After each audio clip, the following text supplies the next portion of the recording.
Mabigat ito. Oho. Eh, paano kung matanong ang isa sa kanila, naiintindihan mo ba ito? Akala ko pumirma ka rito eh. Nakapirma ka na personal mong... May biniro nga ako eh. Opo. Biniro ko lang naman. Marami akong kaibigan naman sa house eh. Opo, opo. Maraming tayo yung mga binibiro kayo. Sabi ko, bro, Opo. pumirma ka pala. Eh, senator judge ako eh. Oo. Para naman ka ako eh, magkaroon ka naman ng pagkakataon na ikaw ay matanong naman dun sa impeachment court. Kung sakasakaling magkakaroon. Opo. Ba, isasuggest ko isa ka sa mga witnesses. Wait, ako na naman nangyayari ko dyan. Papatawag ko. Ikaw naman ka ako eh. Pumirma ka dun eh. Testingin lang naman kita kung ano eh. Oo nga naman. Kasi nung una tayong nag-usap, sinabi mo, anong magagawa ko? Mababasa ko ba yan eh? Napakakapal niyan eh. Pagkakanya kinakailangan pumirma ka agad. Paano ko mababasa yan? Edi pagka pinatawag mo ako dyan, kanya, siyempre, iibahin ko na yung sagot ko. Nako. Yung sasabihin ko, sasabihin ko, binasa ko. Opo. Hindi maintindihan. Di kung nabasa mo, naintindihan mo. So yung susunod kong tanong ngayon, Opo. malalaman ko ngayon kung talaga naintindihan. Huwag mo na nga akong isasama dyan, sabi na naman niya. Hindi pwede. Kailangan may sample naman. 215 kayo eh. Oo nga po. Naman lang 10% kinakailangan tumayo dyan. Maano ko naman, matanong ko naman kayo, magkakakilala naman tayo eh. Oo. Sabi niya, utang na loob, huwag mo naman akong, kahit na biro lang ako, kinakabahan. Alam mo yung pa lang doon pa lang sinasabi ko sa inyo, magkakaalaman tayo. Paano mong pananagutan? Oo. 30, kung hindi ko nagkakamali, 32 pages yung petisyon. Ang pinag-uusapan natin, mga terminong pang-abogado to. Technical ito eh. Yes po. Okay. Karamihan naman sa amin doon, hindi siguro wala. Baka 10% na ang abogado doon sa House of Representatives. 33 pages na isang dokumentong panglegal. Na yung maaaring yung ibang terminong nabasa mo, nun mo lang nabasa. Ibig mo ba sabihin, matatapos mo yun in 30 minutes? Mukhang imposible nga. Baka hindi. Hindi naman 30 minutes. Pagkapirma siguro, wala pang 2 minutes eh. Yun ang gustong mangyari ng Korte Suprema dyan. Basta sa utos niya, opo. Kasi tinatanong niya eh. Binigyan niyo ba isa-isa yung mga miyembro na pumirma? At sila ba'y nagkaroon ng pagkakataon na mabasa yan ng isa-isa?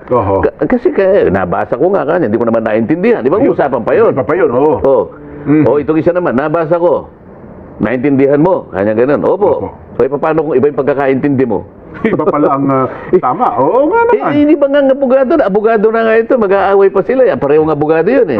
Hindi mali ka dyan. Ito kaya. Lalo kang mali, kanya ito yun. Kaya nga may korte eh. Nagdidibaw. Tapos magpapasya ngayon. Yan. Pati sa korte, nag-aaway-aaway nga eh. Akala mo ba ganun kadaling intindihin yan? Yan ang nakikita ko ngayon. Gustong malaman ng korte. Ngayon pa lang. Yung verification ba talagang nangyari? Pagkatapos, yung one year rule, one year ban rule, natupad ba o hindi? Yan ang usapin dyan. Yun. Nako. Anong implication nito, Sen, doon sa mismong trial? Mukhang... Anong trial? Yung impeachment trial, kung magkakaroon.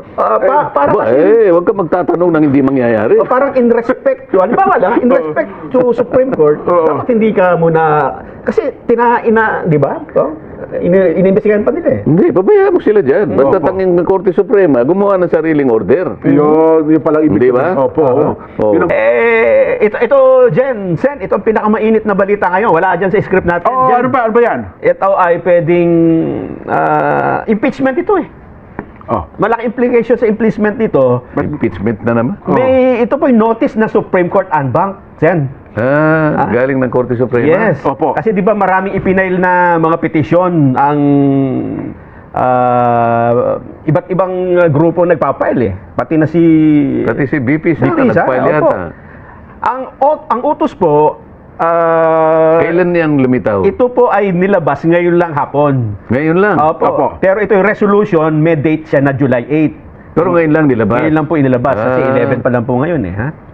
Anong sinasabi? Ito po, in order to assist the court in the full resolution of the various petitions assailing the impeachment complaints against Vice President Sara Duterte, The court, without prejudice to the resolution of other issues, resolved to require the respondents, ang tinutukoy po dito sen yung Senado tsaka yung House, to submit the following information under oath, accompanied by relevant documents, if any.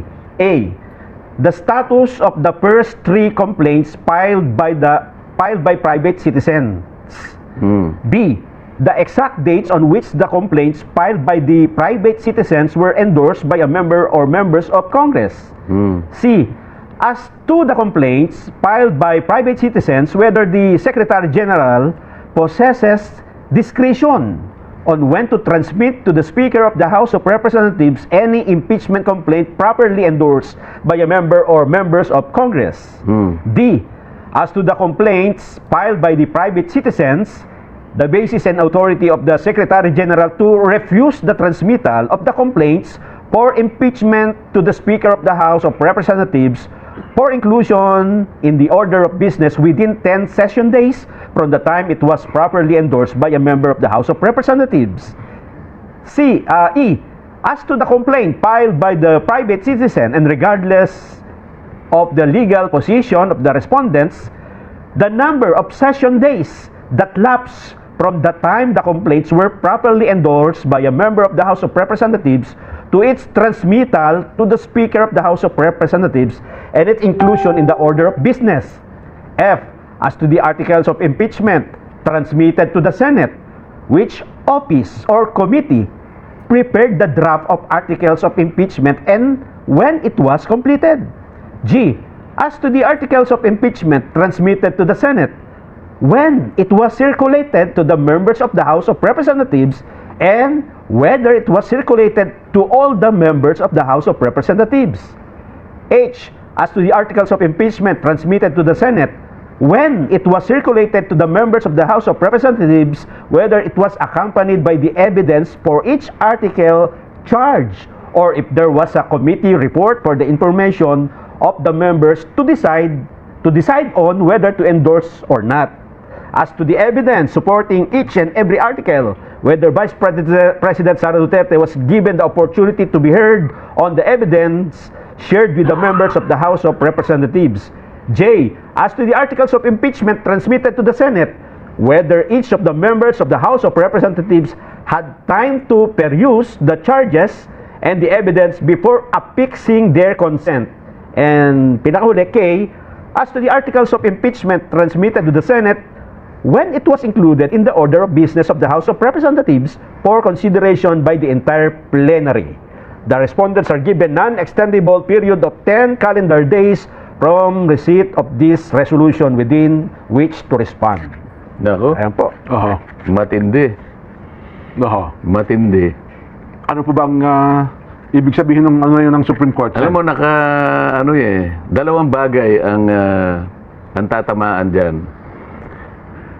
May relasyon sa una, yung tinatawag na violation of one-year ban rule. Okay. Makikita mo dyan, kaya inisa-isa, in-itemize ng Korte Suprema, yung pangangailangan na ibigay sa kanila lahat.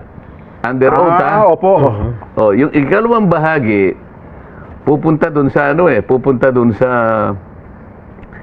katibayan kung talagang yung verification dyan totoo. Okay. Ngayon, under oath yan. Sa aking palagay, magkakahirapan dyan sa panig ng House of Representatives. Oho. Kasi, yun lang tanong niya kanina, no? Yung isa na Opo. binanggit ni Congressman Nelson. Opo.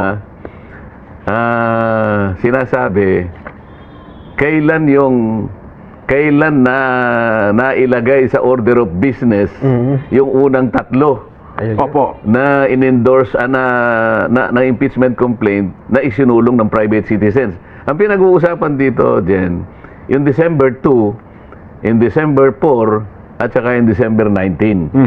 Kasi kagaya ng binabanggit natin nung mga nakakaraan patungkol dito, pagka-receive mismo ng opisina ng Secretary General, immediately kanya i-repair mo sa opisina ng Speaker. Ayun. Kaya tama. kinukwenta natin ano ba yung immediately. Opo.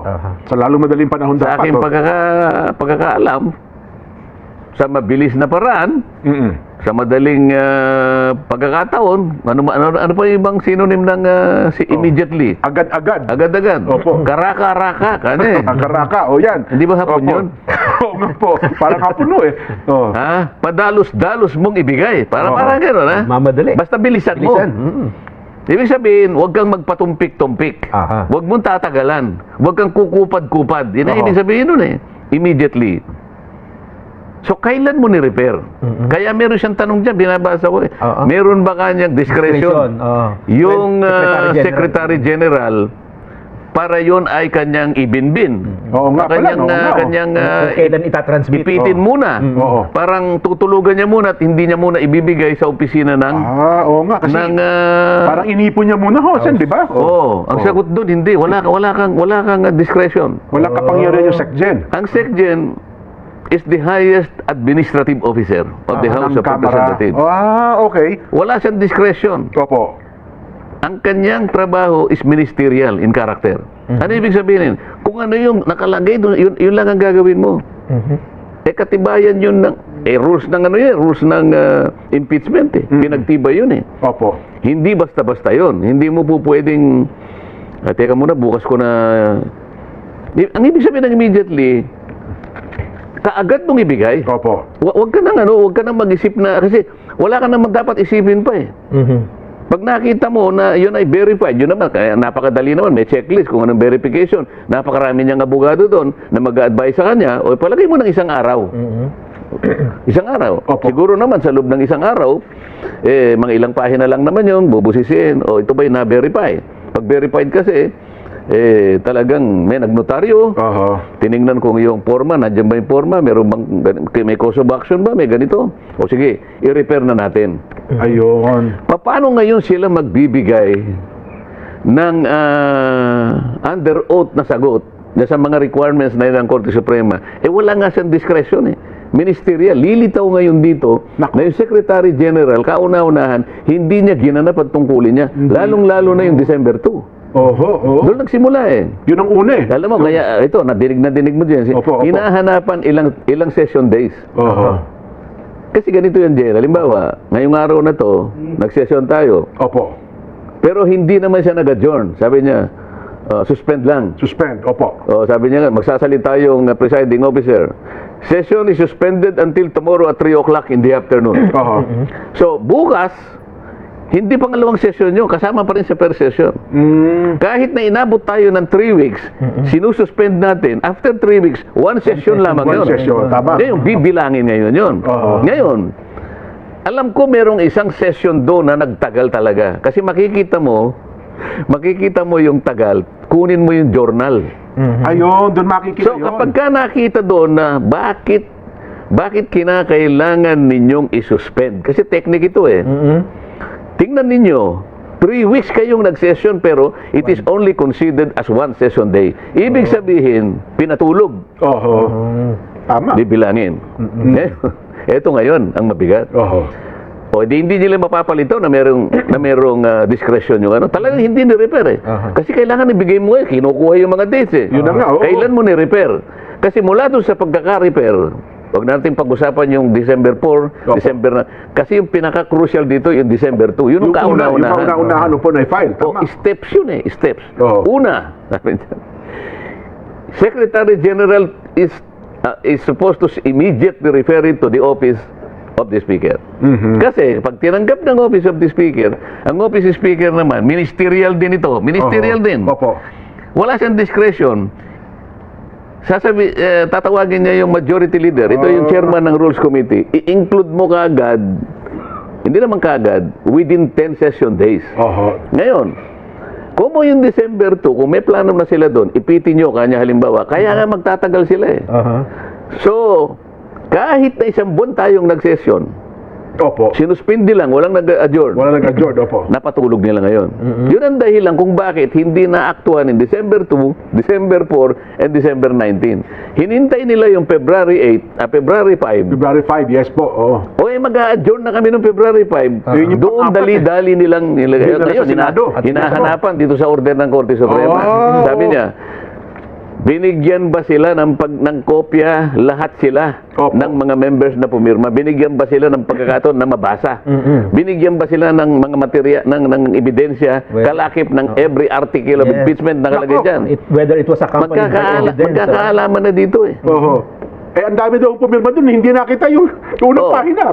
Ano sabi niya? Opo. Within 10 inextendable period. Oho. Sa makatwid, anong date ngayon, Nelson? 11. July 11 po. Oh. Oh, eh, Calendar days po ang sabi dito. 10 calendar halimbawa, days. na-receive bukas kasi maring hindi pa na-receive ngayon. Ikaw, nangimo lang na ano eh. Opo. So, na-receive halimbawa ng House of Representatives bukas. Anong date bukas? Sabado bukas, sen. Ano nga? 12. O, 10 days. July 12. Opo. July 22, kinakailangan nakaano na. May sagot na. May sagot na sila. Yung lahat ng nire-require nila Oho. ay ibigay nyo sa amin. At bigyan nyo rin kami kung ilang session days kayo. Kasi doon bibilangin niya eh. Kung ni-repair mo sa office ng speaker naman within 10 session days, bibilangin niya lang eh. So hindi mo talaga ni-repair. Kasi hindi ka agad na within 10 session days, hindi naman nalagay sa order of business. Oh, alam, para ko nang nakikita, titingnan ng Korte Suprema, nasaan ka yung mga order of business? Titingnan niya. Naku, Wala dito eh. Oho. Baka mamaya lilitaw pinagsama-sama nila. Ako may palagay ako. Baka yung huli binilang nila yung ikasampu dahil alam nila intindi. Ang ikasampu sigurado diyan dahil talagang pinatulog nila February 5 dahil yun ang huli Opo. na isinulong nila sa Ay, yung sinabit na sa Senado. Opo. Oho. Magkakaalaman diyan. Nakikita ko na yung direksyon ng Korte Suprema. Oho. Pero parang ang dami hinihingi ng Korte Suprema, no? A, B, C, D, F, G, Hanggang J. hanggang J. Oo. Nakahati lang sa dalawa eh. Mapapatunayan dyan kung yung one-year ban rule ay talagang nilabag. Opo. Oo. Tsaka yung kung ito ay nabasa ng mga pumirma. Kung ito, yung verification ang importante dyan. Oho. Kasi yung verification ay ano yun eh. Sinusumpaan mo eh. Nakalagay doon. Opo. Ako ay personal na sumusumpa na ang lahat po ng aligasyon na nakasaad dito sa petisyon o sa resolusyon na ito ay aking pinatutunayan na totoo sa aking pansariling kaalaman. Oho. Under oath pala, no? Under oath, Oho. ngayon. At base na rin sa pagkakaintindi ko Opo. sa mga dokumento na nagsilbing ebidensya.